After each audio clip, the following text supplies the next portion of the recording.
Bienvenue, voici Girls Power, le podcast autour des femmes et des féminismes. Ici, on discute avec des autrices de leurs livres, de leurs expériences et leurs réflexions autour de l'histoire des femmes, l'évolution des féminismes, l'écoféminisme ou les sorcières. Les maîtres mots sont la bienveillance, l'écoute et le partage. Je m'appelle Marie, je suis libraire et à l'origine Girls Power est un cycle de soirées ayant lieu dans la librairie où je travaille. Vous vous apprêtez à écouter l'enregistrement de l'un de ces moments. Bienvenue dans le monde de Girls Power. Bonjour à vous toutes. Bienvenue au Comptoir des mots pour cette soirée du cycle Girls Power, le cycle autour des femmes et des féminismes. Je suis Marie Morel, libraire et animatrice de Girls Power. Et moi, c'est Maxime, le libraire qui s'occupe de la bande dessinée et des littératures de l'imaginaire. On tient à te remercier d'être venu ce soir au Comptoir des mots pour la nouvelle bande dessinée dans le Palais des Miroirs. Parce que je pense, comme un peu tout le monde dans la salle, on est hyper fan de ton travail, de tes bandes dessinées, qui sont pour nous une référence majeure sur les réflexions autour des féminismes. On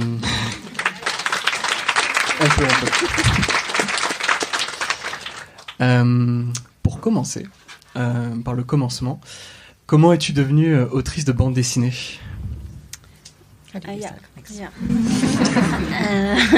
Je comprends un petit peu français.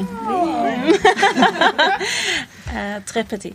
I've been making comics since I was a kid. En fait, j'ai commencé à faire de la BD dès l'enfance, peut-être à 6 ou 7 ans, mais c'était pas la seule chose qui m'intéressait. J'étais pas non plus complètement nerd, obsédée par la bande dessinée, j'en faisais de temps en temps. Et c'est à 25 ans que j'ai vécu en colocation avec une fille qui, elle, faisait une fanzine. Et je me suis dit, tiens, mais si elle fait ça, pourquoi pas moi ? C'est là que j'ai commencé à vraiment faire des BD comme je les fais maintenant. And I think I was very inspired by the do-it-yourself culture. I was listening to punk rock music. I was a feminist. Ce qui m'inspirait beaucoup, c'était la culture do-it-yourself, la musique punk, la musique rock. J'étais militante féministe, j'écoutais cette musique-là.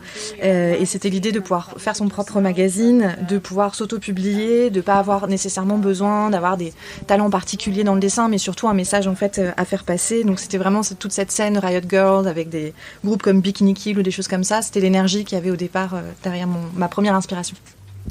C'est quoi le lien entre Kylie Jenner, Léa et Rachel de l'Ancien Testament, Marilyn Monroe, la princesse Sissi et la belle-mère de Blanche-Neige ?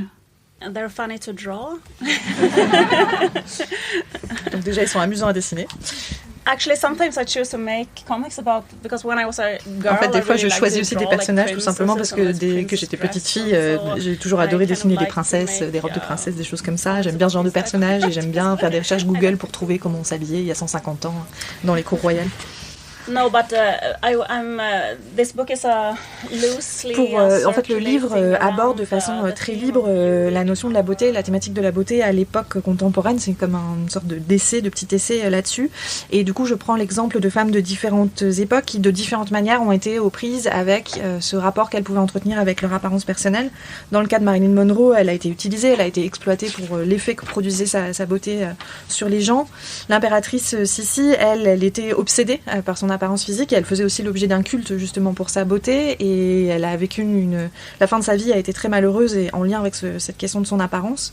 Et quant à la méchante belle-mère de Blanche-Neige, ce que j'ai trouvé intéressant, c'est que j'étais tombée sur une théorie psychanalytique qui disait qu'on ne parlait de belle-mère, de méchante belle-mère dans les contes que parce que c'était trop difficile d'intégrer l'idée d'une méchante mère, que les mères aussi pouvaient être malveillantes et éprouver de la jalousie envers leurs enfants. Et donc dans le livre, moi je parle de mère et pas de belle-mère et je trouvais que c'était un personnage intéressant qui là aussi est aux prises avec un problème qui existe, qui est de plus en plus fort à notre époque et qui est le problème du vieillissement, de notre incapacité à vieillir aujourd'hui. Et donc c'est pour ça que je lui consacre tout un chapitre pour donner voix justement à cette belle-mère. Au début de la bande dessinée, tu parles de Kylie Jenner qui suscite énormément d'admiration partagée par des millions de fans à travers le monde. Tu expliques que c'est lié au désir mimétique. Est-ce que tu peux nous expliquer ce phénomène et à quand cela remonte ? Well, That's a good question. I think that what this first chapter is about. C'est une bonne question. Dans ce chapitre-là, en fait, ce que j'aborde, c'est la culture des influenceurs, des influenceuses, qui semble assez emblématique de notre époque.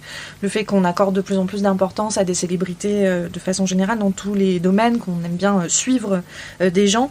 J'étais tombée sur une théorie d'un philosophe français qui s'appelle René Girard et qui parle de la manière dont on essaie de comprendre nos désirs et de copier les désirs des autres et de se choisir des modèles justement pour pouvoir identifier ses désirs et copier ceux des autres. Et je pense que ça vient aussi du fait qu'on vit aujourd'hui dans une époque capitaliste qui place la consommation au cœur de ce qu'on fait dans nos vies, et ça renforce encore ce mécanisme-là avec des désirs justement très forts qui sont dirigés vers l'idée d'acheter des choses, de posséder des choses, d'avoir une certaine allure en portant certaines choses, etc. Et puis il y a évidemment le phénomène des réseaux sociaux aussi qui renforce encore l'effet de ces désirs mimétiques et ce besoin de copier les gens et de copier les désirs des autres. Ça a toujours existé en fait, mais c'est vraiment renforcé à la fois par l'époque capitaliste, le régime capitaliste, et par l'existence des réseaux sociaux. Je reviens sur Sissi, peut-être une des premières icônes féminines à avoir été rongée par la quête de l'idéal de minceur. En évoquant Sissi, tu sépares le moi public du moi privé. Dans cette quête, est-ce que tu peux nous préciser quel est le rapport de force entre ces deux moi? Yeah. In the last chapter, I talk about the Empress Sisi, who was. Oui, le dernier chapitre est consacré à l'impératrice Sissi, donc qui a régné sur l'empire l'empire austro-hongrois à la fin du 19e, ça, je ne dis pas de bêtises. À son époque, elle était considérée comme quelqu'un d'extrêmement excentrique, voire un peu bizarre, mais en fait, c'est peut-être la première personne véritablement moderne. Elle nous ressemble beaucoup, y compris par les problèmes qu'elle rencontrait. Aujourd'hui, on vit dans une culture qui est obsédée par le fitness, et elle était aussi obsédée par le sport, par le contrôle qu'elle pouvait avoir sur son corps. Et il y a même une théorie qui dit qu'elle aurait inventé l'idéal de la minceur féminine. C'est une théorie. Like what I talk about in this chapter is also that she was painted. Dans ce chapitre, je raconte aussi on l'avait fait son portrait à Sissi, à l'impératrice Sissi.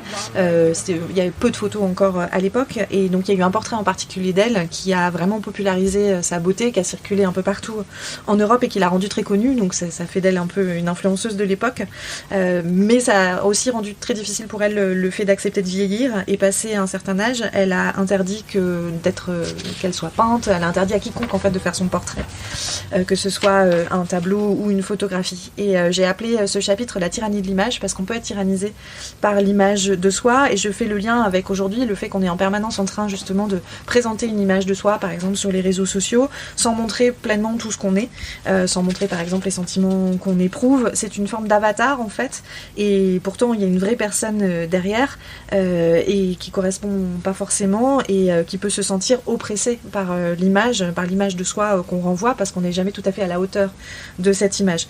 Parce que nous, on sait qu'on en a pris 30 et qu'on a choisi la meilleure pour la mettre en ligne, et qu'on ne montre jamais quand on est triste ou quand on éprouve des sentiments un peu avouables, comme de la jalousie ou des choses comme ça, des choses qu'on ne peut pas raconter. Et donc, il y a un moment, en fait, où il y a une forme de scission qui peut être très douloureuse entre l'image de soi qu'on projette vers les autres et ce qu'on est réellement. Malgré cette tyrannie de l'image, en quoi la possibilité de se prendre soi-même en photo est une révolution pour les femmes par rapport au regard qu'elles posent sur elles-mêmes? Dans le livre, je compare la vie de Marilyn Monroe à celle de Kim Kardashian, parce que toutes les deux, chacune à leur époque, ont fait l'objet d'un culte, ont été des icônes de beauté pour leur beauté, parce que, comme je l'ai expliqué, le livre aborde sous différents angles le rapport à la beauté à différentes époques. Un des progrès qu'on connaît aujourd'hui avec l'avènement des réseaux sociaux, c'est aussi une forme de démocratisation de la photographie. Sur cette question justement de qui prend la photographie. À une époque, il y avait que quelques magazines de mode qui pouvaient le faire, quelques photographes qui étaient des hommes, qui choisissaient quel type de femmes aussi ils voulaient montrer et photographier. Aujourd'hui, avec Instagram, avec les selfies, le regard masculin n'est pas aboli, c'est ce que je dis dans le livre, mais certaines femmes se le réapproprient. elle se regarde avec ce regard masculin. Donc peut-être qu'on peut effectivement attendre la prochaine étape, mais c'est déjà un premier pas, le fait qu'elle se réapproprie ce regard. Le problème aujourd'hui, c'est que l'arène où tout ça se passe appartient à quelques grandes entreprises des technologies. Donc c'est aussi, il y a cette notion de marché derrière. La beauté devient une marchandise à vendre, la personne devient un produit à vendre. Donc ça, c'est l'aspect négatif, mais il y a aussi quand même une dimension de progrès dans cette réappropriation du regard porté sur soi. C'est les deux à la fois. Pourquoi est-ce que tu dis qu'aujourd'hui, la corrélation entre être beau, belle d'un côté et de l'autre, être aimé, n'a jamais été aussi forte? I'm always interested in there are some human traits that Donc il y a plusieurs changements en fait qui expliquent cette corrélation d'autant plus forte. Moi, ce qui m'intéresse, c'est de constater qu'il y a certains traits humains en fait qui existent à toutes les époques, qui existent depuis toujours, mais la manière dont on considère l'importance de ces traits va évoluer en fonction de la culture, parfois aussi en fonction d'aspects qui sont purement matériels, des aspects technologiques. Par exemple, autrefois, le mariage, parce que c'était décidé par quelques vieilles dames du village ou par les parents, et que le divorce était impossible, en fait, c'était lié, le mariage, les raisons de conclure un mariage étaient liées à des questions matérielles. La question de l'héritage, la question de est-ce qu'on travaille ensemble, etc. Aujourd'hui, les raisons économiques de vivre ensemble sont de moins en moins nombreuses, en fait. Donc on se marie pour des raisons différentes. Aujourd'hui, la seule raison, finalement, de former un couple, c'est d'une part l'attirance sexuelle ou ce qu'on pourrait appeler l'amour. Et du coup, l'attirance physique devient de plus en plus une valeur centrale dans nos sociétés parce que notre sex appeal devient même au-delà de la seule volonté de former un couple, un signe de statut, en fait. Ça montre le statut social qui est le vôtre. C'est quoi le rapprochement que Zygmunt Bauman fait entre la rupture amoureuse et la mort? Et pourquoi dis-tu que nous sommes, surtout les femmes, sommes en état d'insécurité permanente? I don't feel that women necessarily is more. En fait, c'est pas forcément les femmes qui sont plus en insécurité que les hommes. C'est juste que cette nouvelle liberté qu'on peut avoir dans le fait de conclure un couple, on peut l'avoir sous deux aspects. Quelque chose de très positif, c'est évidemment qu'on peut rompre avec quelqu'un qui nous traiterait mal, qu'on peut décider d'agir de façon en individu. Par contre, quand c'est l'autre qui veut partir et qu'on n'en a pas envie, là ça peut très mal se passer et on peut presque souhaiter qu'on rétablisse l'interdiction du divorce. En fait, la seule chose que j'essaye de faire, la manière dont je réfléchis, c'est simplement d'essayer de comprendre pourquoi cette beauté, justement, la beauté, l'attirance physique est devenue une valeur de plus en plus centrale dans la société. Je pense qu'il y a différentes raisons. L'une d'entre elles, c'est effectivement que sur ce marché de libre circulation de la sexualité, être attirant, ça devient un capital. Parce que si vous êtes en couple, que même si l'autre personne vous quitte, si vous avez confiance dans votre capital de beauté, vous savez que vous allez pouvoir vous mettre de nouveau en couple avec quelqu'un d'autre. Donc c'est vraiment un capital que vous possédez et qui peut vous servir. C'est complètement différent dans une société rurale, agricole par exemple, où le fonctionnement entre les familles va être complètement différent. Mais nous, ce que je constate et ce que j'explore dans le livre, c'est qu'il y a un certain nombre de raisons matérielles qui font que la pression de cette apparence physique en tant que capital augmente. Pourquoi est-ce que tu penses qu'aujourd'hui c'est l'amour qui est un peu le but ultime à atteindre pour ne pas rater sa vie, ne pas avoir raté sa vie, en opposition au célibat, alors que il y a eu des femmes contre le mariage, comme tu l'as montré dans une de tes précédentes BD qui est I'm Every Woman, avec l'exemple de Voltairine, un de mes personnages, bref. Voltairine, qui est une femme du 19e, qui, je te cite, mène un combat idéologique ardent, aussi bien contre le mariage que le couple. D'après elle, le mariage est une sorte d'esclavage sexuel institutionnalisé qui, au lieu de permettre aux hommes et aux femmes de s'épanouir, en fait des handicapés mentaux. Yeah, I don't know. It's like...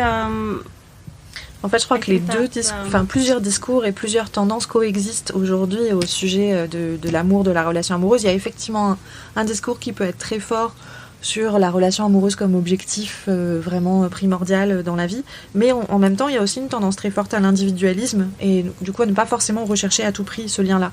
Donc les deux coexistent aujourd'hui. Et toi, comment est-ce que ton propre rapport à la beauté, aux apparences, à ton apparence et aux injonctions a évolué en faisant toutes ces lectures et en créant ces BD-là? Est-ce que ça a évolué? Est-ce que tu as réussi à t'émanciper un peu de ces injonctions? Maybe it changed a little bit. Peut-être que ça a effectivement fait évoluer un peu mon rapport à ma propre apparence. Il y a beaucoup de choses dans mes livres qui sont vraiment de l'analyse, mais c'est vrai que de temps en temps, il y a des petites choses qu'on peut utiliser en fait pour se sentir un peu mieux. Il y a une théorie que j'aime beaucoup de Naomi Wolf qui m'intéresse particulièrement, où elle explique en fait que les idéaux de beauté ont énormément évolué à partir du moment où est apparue la photographie, et ils ont évolué vers une similarité, c'est-à-dire que en fait l'apparence qu'il fallait avoir pour être considérée comme belle est devenue extrêmement uniforme, de plus en plus uniforme à mesure que se multipliaient les photographies depuis l'avènement de la photo. C'est difficile à imaginer, mais en fait il y a encore 400 ans, les gens n'avaient même pas de miroir, donc en fait les gens ne savaient pas forcément à quoi ils ressemblaient s'ils n'avaient pas un lac aux autres écalmes sur lequel se pencher. Et quand les miroirs sont apparus, ça a été un changement énorme, puisqu'on pouvait contempler son propre visage dans le miroir. Il y a eu tout un débat moral pour savoir, certains étaient choqués, c'était quelque chose de mal que de regarder son propre visage dans le miroir. Sur la photographie, il y a encore là aussi pas si longtemps que ça, on n'avait pas du tout de la circulation de photos de femmes belles qu'on peut avoir comme aujourd'hui. Et donc Naomi Wolf, elle imagine par exemple dans un village il y a 150 ans, la femme qui est considérée comme belle peut avoir une beauté très très différente de celle qui va être considérée comme belle dans le village d'à côté.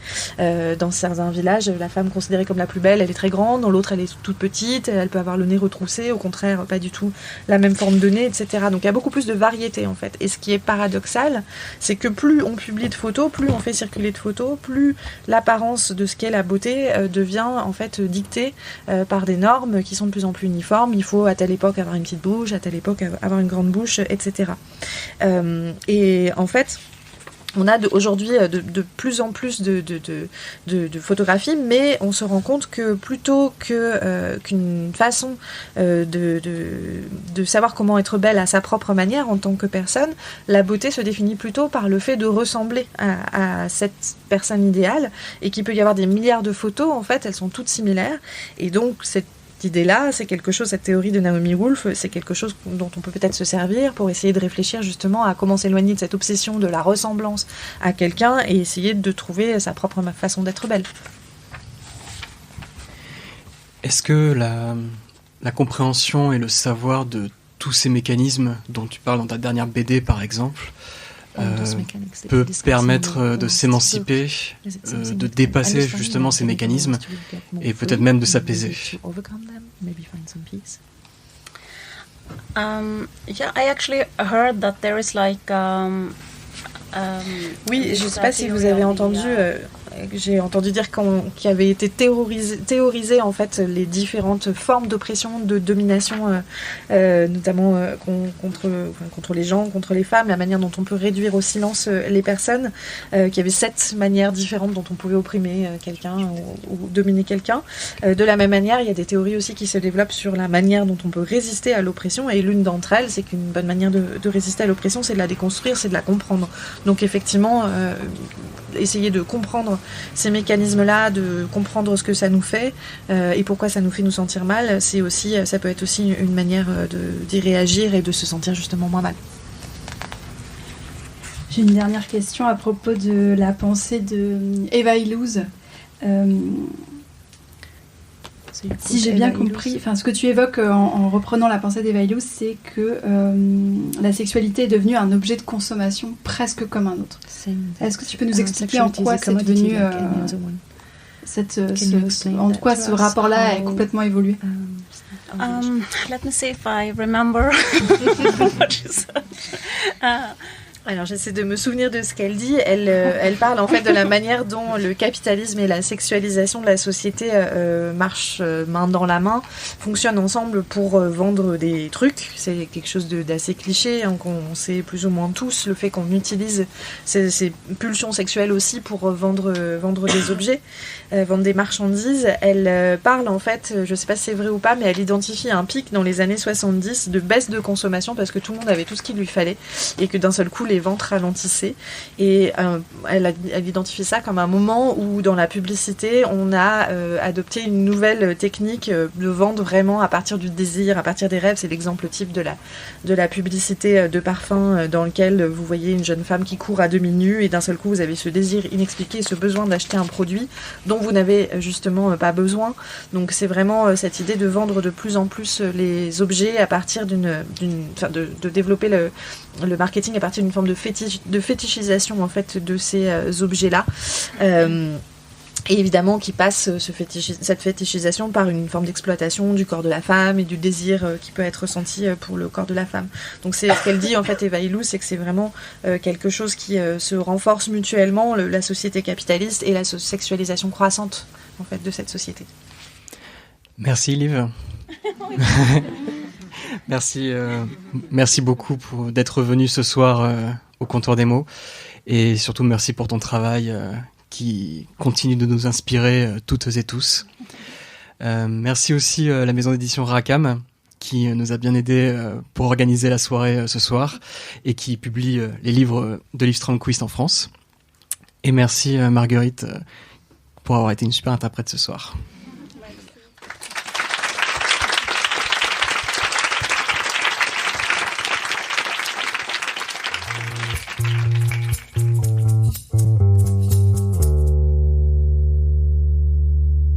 Si ça vous a plu et que vous trépignez d'envie de nous le dire, on est joignable sur Instagram et sur notre site librest.com, où vous pouvez acheter le livre de mon invité, que vraiment je vous recommande très fortement.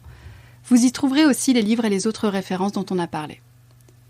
J'y mets aussi les prochaines dates des soirées Girls Power et des sélections thématiques, comme des idées de livres féministes pour enfants ou des livres sur les sorcières ou sur l'afroféminisme, et toutes les infos de ce podcast. À bientôt pour le prochain épisode de Girls Power.